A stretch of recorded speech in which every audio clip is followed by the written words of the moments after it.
오늘 본문은 광고에 예고된 대로, 그리고 또 우리가 읽은 것처럼 11절에서 27절까지입니다. 하지만 오늘 본문이 변경됩니다. 본문이 7절에서 11절로 변경하여 설교를 하려고 합니다. 그러면 27절까지 본문과 오늘 설교가 상관이 없는가 하면 그렇지 않습니다. 오늘 설교는요, 음악으로 치면 서곡과 같은 역할을 합니다. 본 연주 앞에 앞서서 그 곡을 인도하는 그런 역할을 맡는 겁니다. 그러면 오늘 이 본문이 어떻게 27절까지 바로 그리고 세금이라는 이 설교의 서곡 역할을 할 수 있는지 먼저 말씀드리도록 하겠습니다. 14절에서 27절까지의 내용을 우리가 읽었는데요. 이것을 좀 요약을 하면은 기근이 더 심해지었습니다. 애굽에 기근이 더 심해지자 애굽 땅에 사는 모든 사람들이 양식을 사기 위해서 땅과 가축과 그리고 자신들의 몸까지, 자유의 신분까지 팔아야만 했습니다. 요셉은 그 모든 것들을 사서 바로의 소유가 되게 했지요. 그렇게 길고 긴 흉년이 끝났지만, 그렇지만 그들에게 이제는 남은 것이 없습니다. 파종할 시조차 없었던 것입니다. 그럼 그들에게 요셉은 바로의 땅에 또 종자를 나누어 주어서 그 바로의 사람들이지만 5분의 4는 그들이 먹고 쓰게 해주고 5분의 1만 세금으로 바로에게 바치도록 제안을 했습니다. 다 하고 조금 줘도 종이니까 할 말이 없지요. 남의 땅이고 씨도 없고 또 자기들도 종이니까 그렇게 먹을 것만 줘도 상관이 없는데 5분의 4를 주는 것은, 이것은 완전 자유인이나 별로 다르지 않는 것입니다. 그래서 바로의 은혜 아래서 이 애굽 사람들이 죽지 않고 살도록 요셉이 기회를 주었다 하는 것이 오늘 본문의 이야기입니다. 이 이야기는 비유입니다. 애굽은 예수님의 나라를 상징합니다. 즉 천국을 상징하는 것이고, 또 바로는 하나님을, 요셉은 예수님을 상징합니다.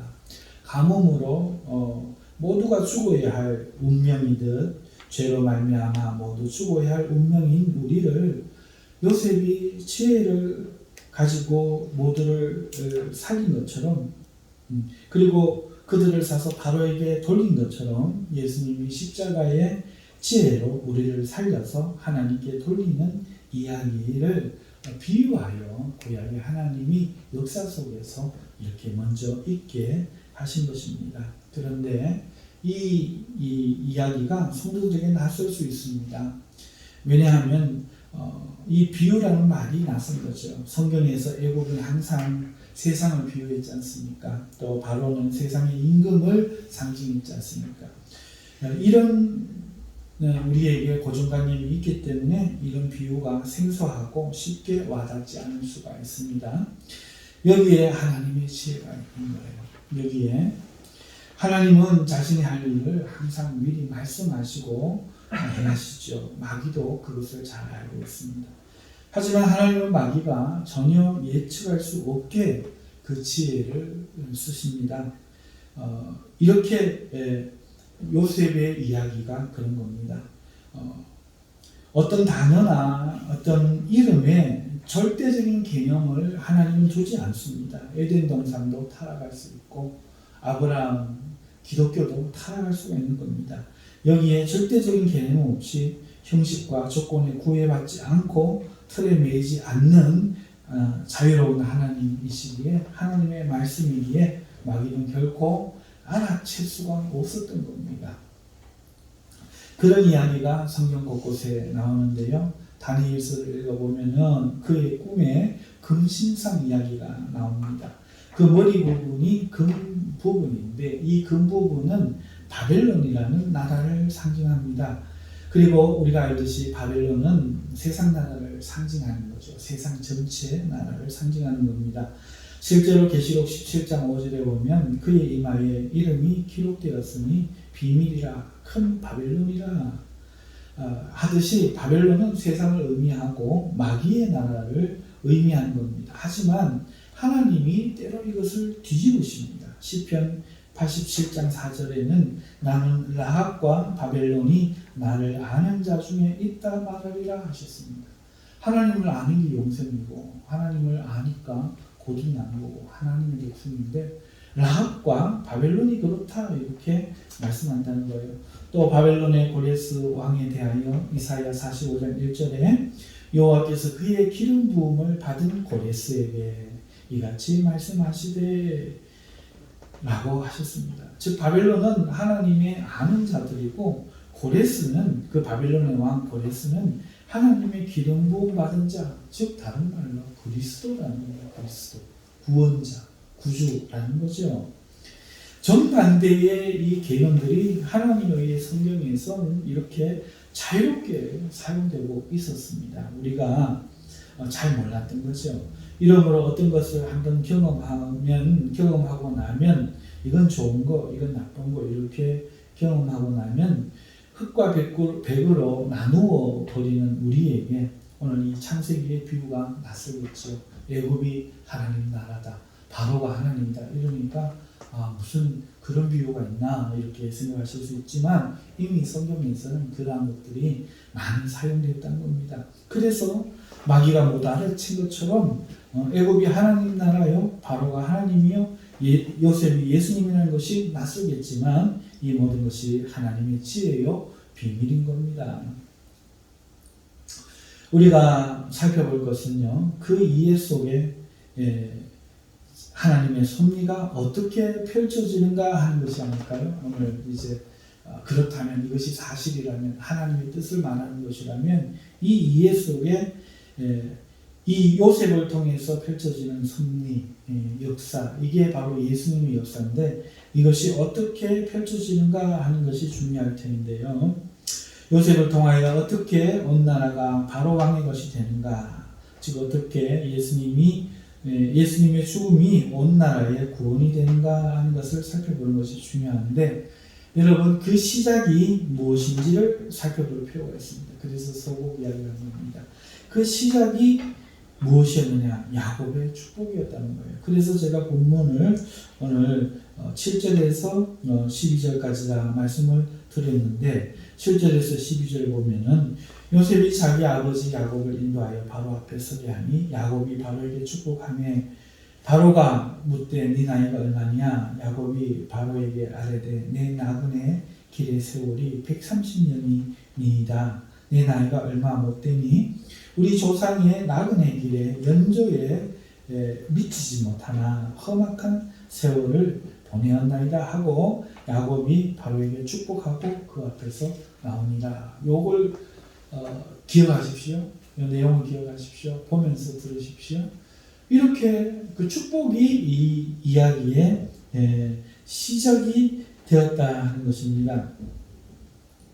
대부분의 많은 사람들이 이 두 이야기의 연관성을 생각하지 않지만 이 두 이야기는 서론과 본론이요 서곡과 본곡인 것입니다. 하나님의 구원이 대단하지만 그것을 믿음으로 받아들이는 그 시작이 있어야 하는 것처럼 오늘 야곱의 축복이 요셉의 역사의 시작을 이루는 것입니다. 그러면 이제 바로에게 한 야곱의 축복이 어떤 의미를 갖느냐, 그래서 왜 축복이 되느냐 하는 것을 살펴보겠습니다.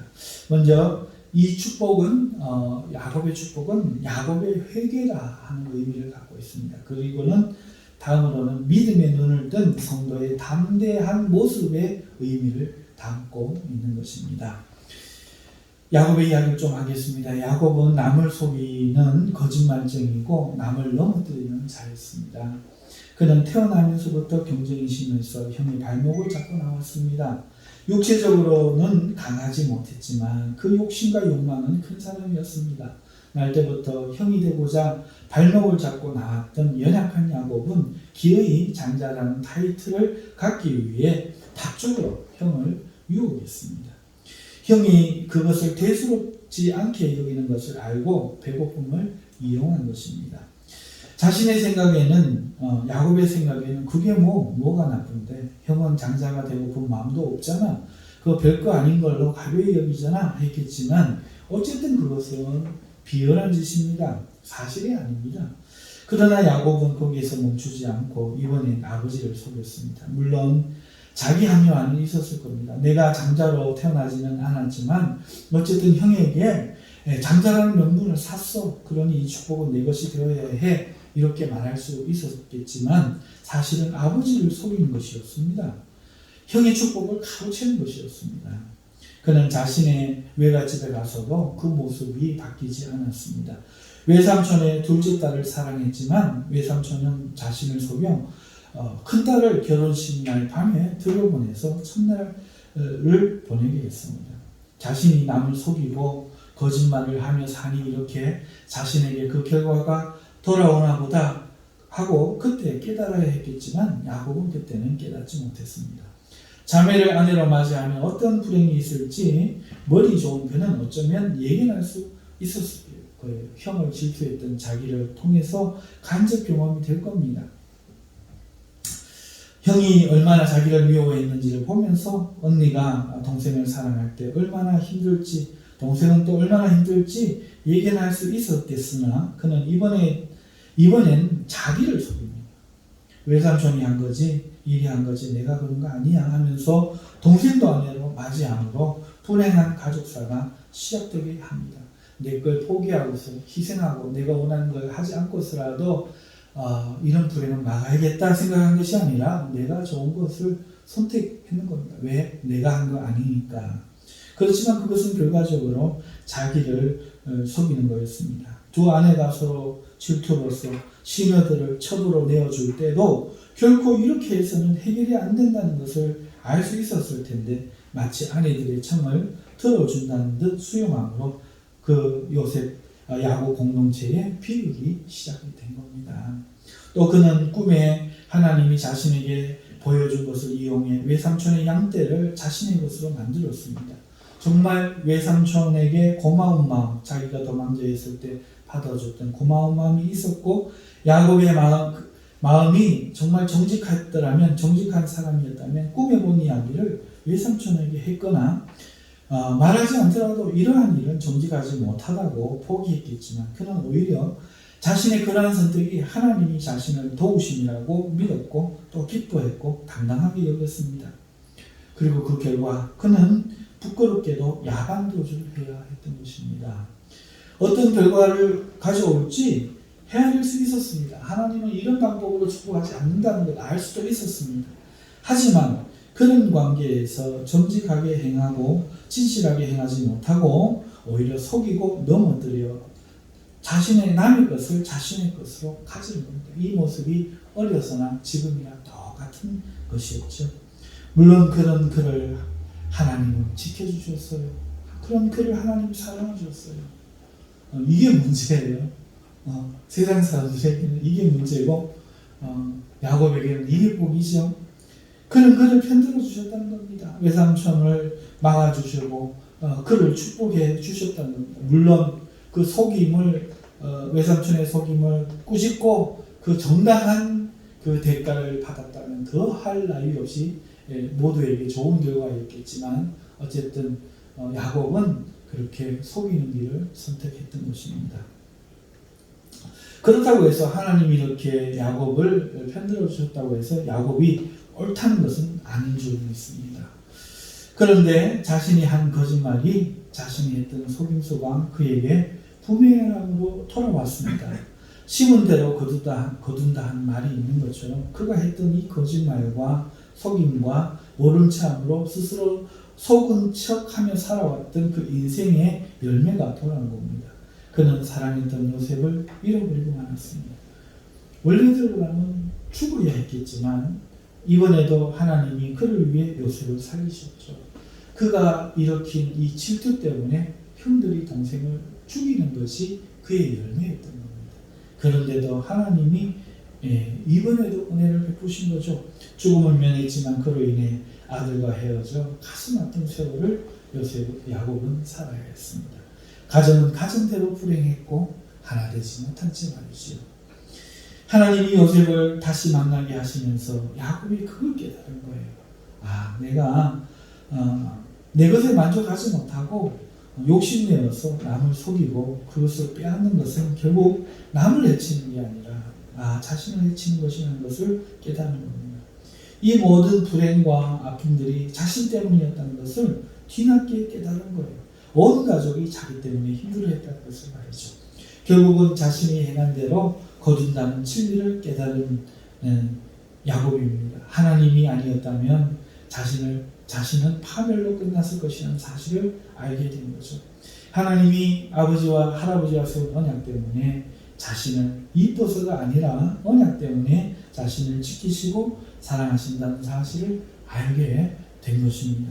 하나님이 사랑하셔도 자기의 모습은 잘못되는 것을 깨달은 것이지요. 이 깨달음으로 야곱은 바로에게 축복을 하게 된 겁니다. 평생 남을 속이고 남의 것을 이용해서 거짓말을 해서 남의 좋은 것을 가로채던 자가 이번에는 자기가 먼저 손을 들어 바로 왕을 축복한 자가 된 겁니다. 자신의 아들을 이용해서 바로에게 무엇인가를 좋은 것을 얻어내거나 애굽의 막강한 권세가로 자신의 가문을 세우려 한 것이 아니라 바로 왕에게 축복하고 그들이 멸시하는 가축을 치며 스스로 고생에 고립되어 거주하기를 선택한 겁니다. 더 이상 남을 이용하거나 남을 넘어뜨리는 자가 아니라 하나님의 은혜를 믿고 남이 미워하든 멸시하든 가증히 여기든 하나님의 축복이 충분하다 생각하고 고센 땅에 자기가 거한 겁니다. 이것은 굉장히 놀라운 변화입니다. 아무것도 바라지 않고 오히려 자기를 축복하는 야곱을 보면서 바로는 네 나이가 얼마냐 묻지만 왜? 한 번 바로를 아련하면 요청할 것들이 얼마나 많습니까? 지금 나라의 절반이라도 달라고 하면은 이 바로는 줄 마음이 아닙니까? 보통 사람들이라면 그렇게 했을 겁니다. 하지만 오히려 바로를 축복하는 야곱을 보면서 네 나이가 얼마냐 묻지만 야곱의 첫 대답은 130살이라는 나이는 중요하지 않다는 겁니다. 그리고 그의 다음 대답이 중요합니다. 내가 험악한 세월을 살았다. 이렇게 말합니다. 즉 내가 거짓과 속임의 삶을 살면서 겪은 자신의 이 험악한 인생을 통해서 무엇이 중요한지를 깨닫게 되었고 그로 인해 이제 바로에게 자신을 돌보시는 하나님을 의지하여 축복하는 자가 된 이 사실이 중요하다. 이렇게 말을 한 것이죠. 그리고 이러한 야곱의 회개와 믿음의 깨달음이 있고서 비로소 요셉의 구원의 사역이 시작되는 것입니다. 하나님의 뜻이 이루어지는 겁니다. 그래서 서곡이라 말씀드렸습니다. 우리에게 진정한 하나님의 구원의 역사가 언제 이루어집니까? 바로 이런 깨달음, 바로 이런 회개, 바로 이런 변화, 자기를 버림에서부터 시작되는 겁니다. 말씀을 맺으며 결론을 짓겠습니다. 사랑하는 성도 여러분, 우리 모두 야곱입니다. 하나님의 언약 안에 있으나 우리는 어떤 면이든지 사실은 버려야 할 것을 버리지 못해 스스로 괴로운 인생을 만드는 자들인 것입니다. 평생을 남의 탓하고 살았지만, 평생 돈 없는 부모 탓했지만, 평생 만난 부부를 가리키는 네가 외수야 라고 말했지만 사실은 자기 탓입니다. 여러분, 어떤 이는 야곱처럼 거짓말을 합니다.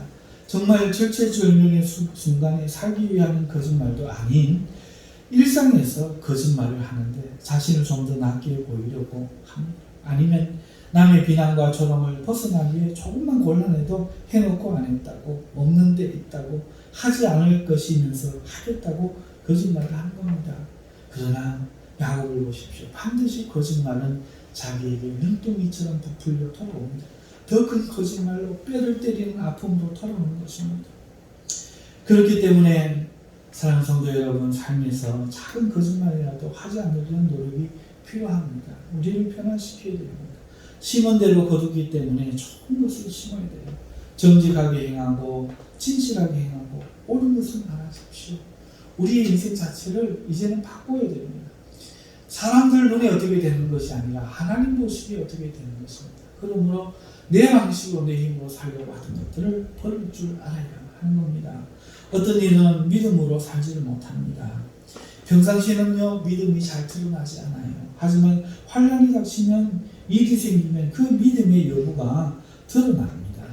믿음이 없음에도 있다고 말하고 있는 것처럼 행동해도 환난이 닥치면 그 거짓의 유무가 드러납니다. 그는 큰 소리로 기도하고 하나님을 믿음으로 그는 큰 소리로 기도는 하지만은 하나님을 믿는 믿음으로 마음에 평안은 없고 불안해하고 걱정하고 두려워하는 겁니다. 하나님을 믿는 척 해도 그 증거인 그 담대함이 평안이 없다 하는 것이죠. 하지만 평소에 믿음이 없어 보이는 어떤 사람, 그러니까 교회도 큰 열심을 안 내고 또 남보다 기도도 많이 하지 않는 그런 사람이었지만 환난이 닥치면 두말 없이 사람 찾지 않고 기도의 자리에 나가 금식하며 하나님께 기도하고 하나님을 의지하는 겁니다. 그리고 모든 두려움, 걱정, 염려를 믿음으로 던져버립니다. 하나님이 자신의 기도를 들어주실 것이라고 당당하게 선언하며 담대하게 나아가는 것입니다. 이게 믿음이 있는 겁니다. 아무리 믿음이 있다고 해도 환난을 닥칠 때는 죽을 것처럼 굴며 불안해하며 염려하며 걱정하며 그건 하나님 믿음이 없고 아예 믿음이 없는 사람이고, 그러나 평상시에는 무슨 열심도 없고 장난삼아 교회 다니고 기도도 얼마 하지 않아도 환난이 닥쳤을 때 하나님 앞에 나아가 죽으면 죽으리라 믿고 나아가 하나님이 자기를 돌봐주실 줄 믿고 평안을 얻고 담대한 사람은 믿음이 있는 사람인 것이죠. 우리가 믿음 없이 거짓 믿음으로 살면 하나님이 반드시 이를 들추어내십니다. 그를 환난에 던지시는 겁니다. 왜? 그래야 살잖아요. 그 대표적인 예가 누굽니까? 욥입니다. 아무런 죄가 없었어요. 그런데 그걸로는 구원을 못 받는 거예요. 왜? 욥도 죄인이거든요. 원죄를 가진 죄인이거든요. 그러니까 율법을 지킴으로는 구원을 받을 수 없었기 때문에 하나님께서는 마귀가 충동질하는 걸 들어주십니다. 그래서 환난에 던져버리십니다. 왜? 그래야 사니까. 그래야 이제 하나님의 은혜를 가지고 사니까. 하나님이 내 그런 제사를 받아서 나를 이뻐한 게 아니라 하나님이 나를 사랑해서 받아주셨구나. 이 믿음을 가지게 될 테니까. 그래서 의인은 오직 믿음으로만 사니까. 그래서 욥을 던져버리신 겁니다. 성경이 이렇게 명백하게 이야기하고 있습니다. 오늘 자기가 믿음이 없는데도 믿음이 있다라고 착각하는 사람이 있으면 하나님이 진짜 은혜 주실 때는 그를 환난에 던져버립니다. 폭풍 가운데 던져버립니다. 마누라는 욕을 하고 저주를 하락하고 떠나고 자식들 다 죽어버리고 살림은 다 무너져요. 욥이 왜 이렇게 큰일을 겪었습니까? 그만큼 자기 의가 강했기 때문인 거죠. 오늘 성도들 중에 만약에 자기가 믿음이 있노라고 착각을 하면 하나님은 그 사람을 던지시는 것입니다. 그래서 그에게 정말 참 믿음을 갖기를 하나님께서 바라시는 겁니다. 그러므로 우리는 진실한 믿음으로 살아야 하는 겁니다. 자신이 스스로 속고 있지 않은지 점검해야 합니다. 참 믿음으로 살기를 작정해야 하는 것입니다. 자신의 깊은 내면을 들여다보고 거기에 무엇이 있는지 찾아야만 합니다. 믿음이라면 다행이지만 믿는 척하는 위선과 외식이라면 잠시도 망설이지 말고 칼을 들어서 파내고 하나님께 믿음 없음을 고하고 은총을 구해야 하는 것입니다. 여러분, 어떤 식으로든 우리는 야곱처럼 반드시 자기가 심은 것으로 인생에 거두게 마련입니다. 그러나 감사하게도 하나님 우리를 망하도록 두지 않으십니다. 그러므로 우리도 이제 야곱처럼 변화해야 합니다. 안 망하면 됐다가 아니라 야곱처럼 변화해야 됩니다. 깨달아야 합니다. 자기를 발견해야 됩니다. 더 이상 남 탓하고 원망하지 말고 더 이상 다른 사람의 것으로 행복해지려고 하지 말고 내가 행복의 나무가 되어야 됩니다. 내가 단물을 솟아내는 샘이 되어야 됩니다. 남이 즐거운 사람 만나서 즐거운 사람의 즐거움을 내게로 가져오고 착하고 선한 사람 옆에 가서 그 사람의 도움으로 살아가고 그러려고 하는 것을 내어버리고 이제는 자기가 스스로 즐거움을 만들고 행복을 만들고 또 복을 만들고 남들에게 좋은 것을 줄 줄 아는 사람으로 자기 자신을 만들어 가야 합니다. 이것이 바로 하나님의 뜻입니다. 그리고 이 이렇게 할 수 있는 이유, 약육강식의 세계 속에서 눈 뜨면 눈 감으면 코 베어가는 이런 세상 속에서 이렇게 할 수 있는 이유는 바로 우리를 도우시는 하나님이 있다는 믿음 때문인 줄 믿습니다. 이 믿음을 가지고 이 세상을 축복하고 정직하게 나갈 때 비로소 그가 제자가 되는 겁니다. 비로소 그에게 구호가 아닌 하나님의 능력이 나타나는 겁니다. 굳이 하나님 나와 함께 가십니다 하고 막 외치지 않아도 그가 괴로워하면 하나님 나에게 있다. 그가 유혹하면 나에게 있다 하니까 말씀하시고 그에게 치료의 감상을 하나님이 비추시고 하나님이 먼저 가서 일을 하시는 것입니다. 사랑하는 성도 여러분, 하나님 나를 사랑하지 않으시나요? 하나님이 나를 사랑하지 않으셔서 요과 같이 환난에 던지셨나요? 아닙니다. 사랑해서 던지셨어요. 미워서가 아니라 나를 살리려고 던지셨어요. 이 땅의 것은 다 한 줌 먼지와 같이 다 지나가는 것들이 영원한 것들이 다 사라지는 것들입니다. 그것들을 이용해서 하나님 찾기를 발견하고 계십니다. 그러므로 오늘 이 야곱의 이야기를 듣고 오늘 우리가 이를 깨달을 수 있기를 주님의 이름으로 축원합니다. 다음 이 시간에는 바로와 세금에 대해서 좀 더 자세하게 본곡을 살펴보도록 하겠습니다. 기도하겠습니다.